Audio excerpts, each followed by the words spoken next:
much biology, don't know much about a science book. Welcome back right here, 10:11 in the heart of the River Bend on this 22nd day of November. You guys can't hear it, Linda and Justin, but I had on some, don't know much about history, but you all can if you go to the annual holiday market at Gateway Convention Center for Cahokia Mounds Heritage Site. This is a great opportunity for all of us to really find some great artwork and some pieces for the family this Christmas time, and also learn a little bit about the Native American culture, correct? Absolutely. We've got 40 artists coming in, and each one is a different tribal affiliation. Wow. Each one are different, bringing a different media of work. Oh, that's impressive. And, well, you know what also would be impressive if I said who I had with me. Linda Krieg is the executive director of Cahokia Mounds World Heritage Site. And then Justin Smock is the administrative assistant. And you guys... Say hi. And you guys have a heck of a team. Talk to us a little bit about, before I ask you more about the event, just about what your guys' day-to-day operations like at Cahokia Mounds. This is your specialty. Right. So at Cahokia Mounds, we have to recognize that this is a pre-Columbian site. It's made by an indigenous group that are, we call them the Mississippians. And so it's important for us to acknowledge that this is not just one Native American culture. This is multiple Native American cultures coming together. And our daily operation, it's whatever we can do to better interpret the culture and preserve the history and culture of Cahokia Mounds. Well, and you guys do a pretty darn good job of it, I would say so. Thank you. And there's so much history that we don't know about in our own backyard. And I think the mounds and all the Native American ancestry and history itself around here is kind of not forgotten about, but not really talked about as much as it should be. And you guys do a really good job of preserving that. And take us through that. So these events, I mean, even though it's a great way for us to shop and help out some local vendors and local individuals, it's a great way to raise a really great educational program for a kid when you go and take the little one up to the annual holiday market. It is. Actually, we have a new program that you can climb the mound with an augmented reality, where you can download it on your phone, or we do have iPads that you can borrow and take the tour of the plaza and up Monk's Mound, and it has a timeline at the bottom. So you can take it back to that time period or bring it up to the present day where the arch comes up and you see it as it is now. Are you serious? That is really cool. It's really taken off. When did you guys start that one? 3 years ago? 3 years is when it started, and then they've slowly starting to launch. We started with the Monk's Mound tour, and then we were able to add on another tour as well. The plaza area is now added on, and we're looking to extend it a little bit more. It's tremendous, and we're the only museum in the area that has such a thing. I've never heard of that before. That is really, really cool. And this is just awesome because I've always wanted to get you guys on the show, and we have a great event to talk about, but also a great organization with you guys. Thank you. And how big is your guys' team? Do you have a fairly large one? Well, not actually anymore. We have dwindled. I've been there for 25 years, and when I started, we had a staff of 16, and now we have a staff of 6. But you're still doing pretty darn good with those staff. You must have a good staff. We do, and it's a lot of teamwork. You couldn't pull anything off like this without a team. Oh, without a doubt. And I always ask everyone that comes on the show about the COVID years because it's really interesting to see how it affected every industry and every different type of business or organization differently. How did the pandemic affect you guys in terms of growth or in terms of just having people out at the mounds? We didn't have any growth. Actually, we closed. And when we closed, you were allowed to climb the mounds and take in all the trails. We just had a 5K that was really a tremendous outside activity, and that was the 6th of November. But as far as the interpretive center itself, it completely closed. Wow. And how was it building that back after, a year or two of, nothing? We actually haven't built it back. We're actually still building. One of the good things about the pandemic is that we were actually able to get some grant money through the state to kind of help us do a lot of updates. our building, our interpretive center, was opened in '89, and nothing has really been updated since then. We had the same carpeting. Right. That's a museum itself. That speaks loads of our maintenance men because it don't last that long in my house. You know, that's a great point. I didn't even think about that. Right. And that's incredible. So, how far along are you? When do you think this is going to be reopened? Well, the roof on our building is done, and the roof across the street is done, and now we're looking at moving inside and doing more HVAC security, fire suppression. So hopefully another year. Good. But that was one of the things that did come out of the pandemic was we were able to get some kind of some funding for that and much needed updates. Without a doubt, and the service you guys provide it's much more so than any dollar amount. I mean, you're educating the next generations about our history around here, along with providing such great activity for family and individuals to do. And on that note, let's segue a little bit because we got a great activity for everyone to go take part of. Tell us about this event. Where can we go? How can we find it? And how much money can we spend? as much as you want to. Don't leave your cards at home. We have the Cahokia Mounds annual holiday market, and it's going to be held because our building is closed. We'll be holding it at the Gateway Convention Center. Beautiful venue. In Collinsville, Illinois, so we're not far away. Everything is within access. There's hotels, there's restaurants. It's free parking, it's free admission. We've got the largest number, because it is a bigger facility than what ours is. Right. The largest number of artists that are going to participate this year. How many? We have 40 right now booths that are taken. Oh, here we go. All right. I'm ready to talk about some of these. All right, good. So you gave me a couple of cards, but I want to just ask you right off the top. So you said earlier, every tribal affiliate, or most of the tribal affiliation, is that so you have a representative basically from each of those affiliations, or not from each affiliation, but from many. Okay, I wanted to make sure. See, we have Cherokee, Choctaw, Navajo, Hopi, Zuni, Blackfoot, Creek, the Pueblos, Santo Domingo Pueblo, San Felipe Pueblo. Each one has different traditions, regalia, and honors different types of things in the world. They waste nothing. Nothing is taken for granted. Everything is returned to the earth. And it's marvelous to learn the differences in Native Americans, that not all Native Americans have coal black hair all the way down their back. They ride horses and live in teepees. Right. We don't have a reservation close to us, so we do have artists that travel quite a distance, mostly from Oklahoma, but from New Mexico, Kentucky, the Four Corners, the Northeast is the Six Nations area. Wow. That's incredible. So when we go through, and I have some questions about years past, but right now I'm just thinking when you go through, you're going to get a little bit of everything when you see these vendors and people that are selling their I guess their crafts and their merchandise. What type of items are you going to most likely see there? So for somebody who's never gone, that's what I was trying to think about how to phrase this. So if I go, this is the first time I'm going on the 26th at the Gateway Convention Center. Hey, Small Business Saturday. Why don't you support a really good small business over here? And so when I walk in the door, what items am I going to see? How is there a line? Do you have to get tickets just to get into the initial door? Or nope. There's again no charge for parking. There's no charge for admittance. When you walk in the doors, we'll have Justin and myself greeting people and the artists themselves. They love to interact, and when you go into the room, it's just filled. The excitement is tremendous. The noise level isn't way up here. It's kind of mediocre. It's not very quiet either. But there's a lot of happiness, not just for the holidays and the shopping, but everybody is happy to be there. They don't have to be there. They want to be there.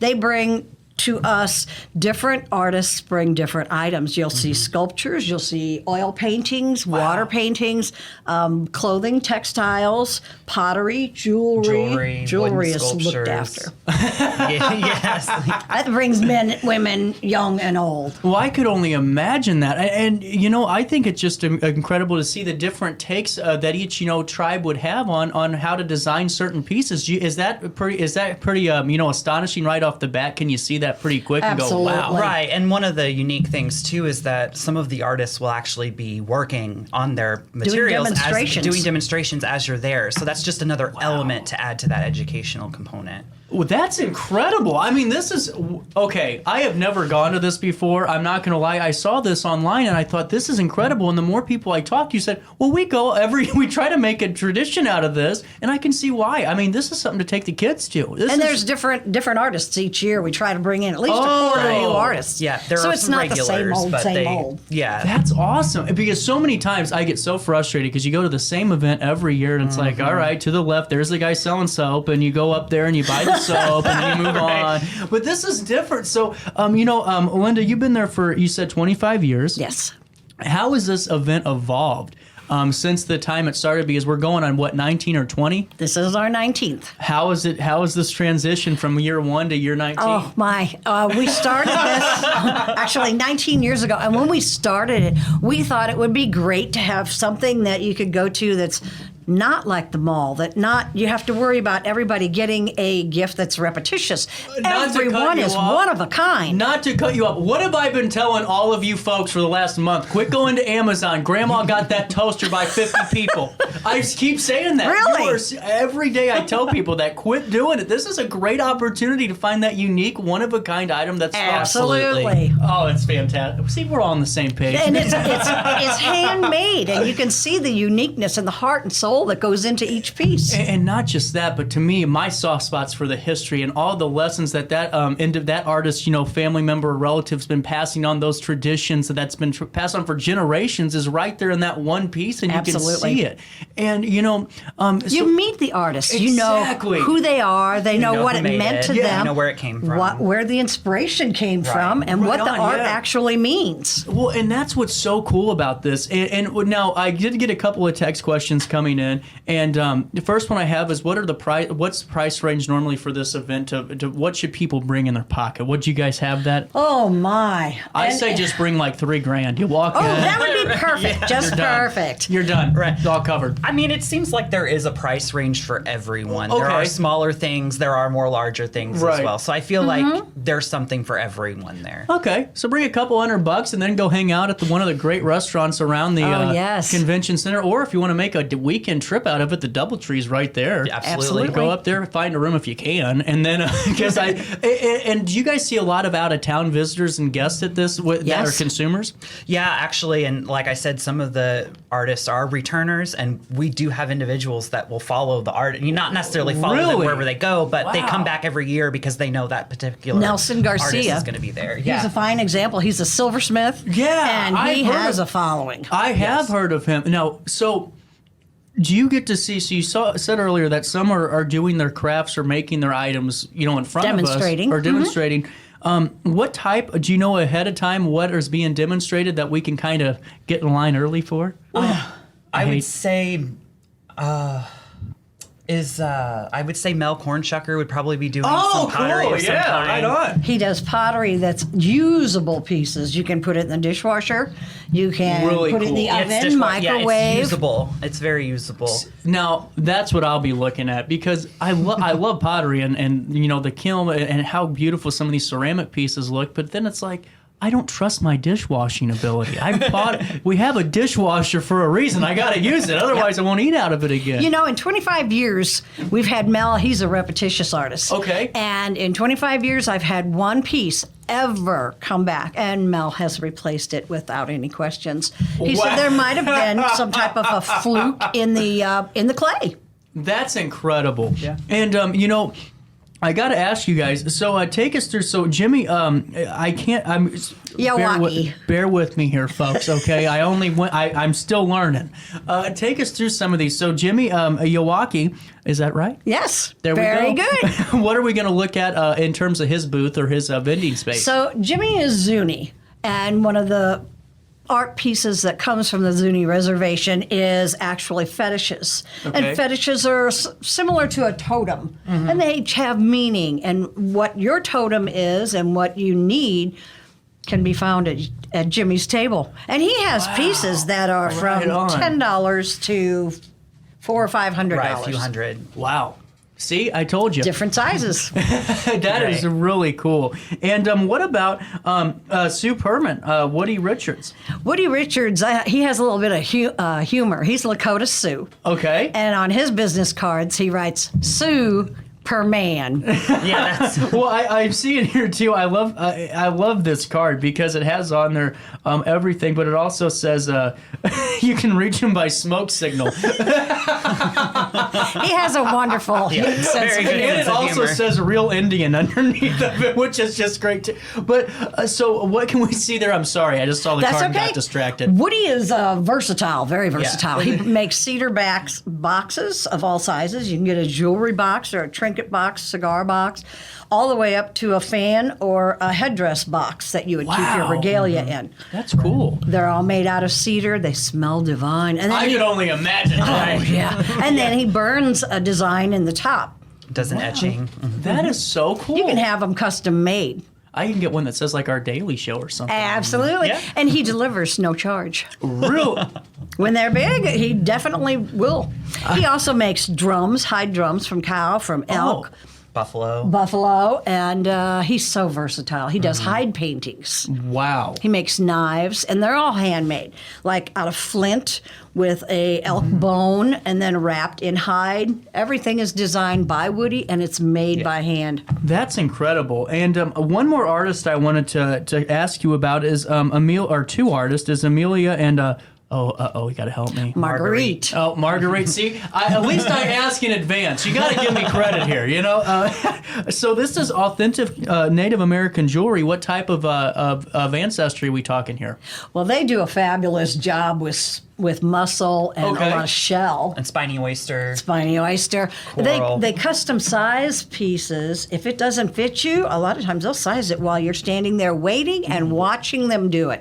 That's okay. When does that ever happen? Number Right? one. You have to ship it out. You have to wait for it to come back. No, they do everything right in front of your eyes. That purchased piece will never leave your eyes. They do it right there in front Right. of you. Absolutely. That's incredible. And then you don't have to worry about when you get it sized. Did your fingers swell up that day? You know, did you get the right sizing? That's incredible. And all their shells are natural. There's nothing plastic. They're natural. And they'll bring the real shell and show you how it's made. Well, and that's what I think's so cool about this event because, you know, so many times I'm so tired of the Amazon wish list. I am just so sick and tired of it. If I get it sent to me again, you might see me on the local news. I really mean it because, you know, I mean, you get all these, you know, cheap made items and when you can just go up to an event like this, get something quality that somebody really is going to care about when they open it. Their eyes are going to look a little bit different than opening the same darn From the heart. gift. It's from the Right. heart. And take us through this. So how many other events like this do you guys have throughout the year? Is this your big one? We have this style of an event twice a year. We have it in the spring, our spring market, and then we have it now the day after Thanksgiving. We have it Friday, Saturday, and Sunday. And take us to the turnout of this. What do you guys normally expect in terms of numbers? Pretty good? Oh, yes, definitely. Yeah. The convention center is a perfect place to have it, actually. Right. We had our last open holiday market through Friday, Saturday, and Sunday. We had actually 6,000 people over the weekend. Oh my God, you better get there early. And I'm going to get there early too. And on we Saturday. open 9 to 5. 9 to 5 every day. Just like a business day because I'm going to be out there. This is a great opportunity. What else am I forgetting before we let you go? What do you think? I just wanted to add that this is a great way for individuals. So it could be easy going through our interpretive center to think of or look at Native Americans as extinct or not existent. Right, good point. And so this is an event that brings multiple Native American cultures together for people to experience that and to have that. And I think, especially since November is Native Indigenous Peoples Month, I think it's a great way for people to really get that information and educate themselves. Without a doubt. I couldn't even have said it better myself. That's incredible. And you guys have such a great chemistry, and it shows why your guys' team is doing so well. And we're going to see you hopefully again in a couple of weeks. Well, I'll see you in about 4 days when I go and see the Awesome. holiday market. We'll be right out front to greet you. And I will be there to get some people some Christmas gifts because I'm not doing Amazon this year. That is my creed. And Linda, Justin, thank you guys so much for your time. And anytime you guys want to come back on this show, you're more than welcome. Thank you Thank so you. much. It's 10:30 on We the. appreciate it. Oh, no problem. It's 10:30 on the dot in the heart of the Riverbend, downtown Alton. Coming up next, we get to hear all about the Green Gift Bazaar coming up this Saturday as well. Right after a quick break on Our Daily Show.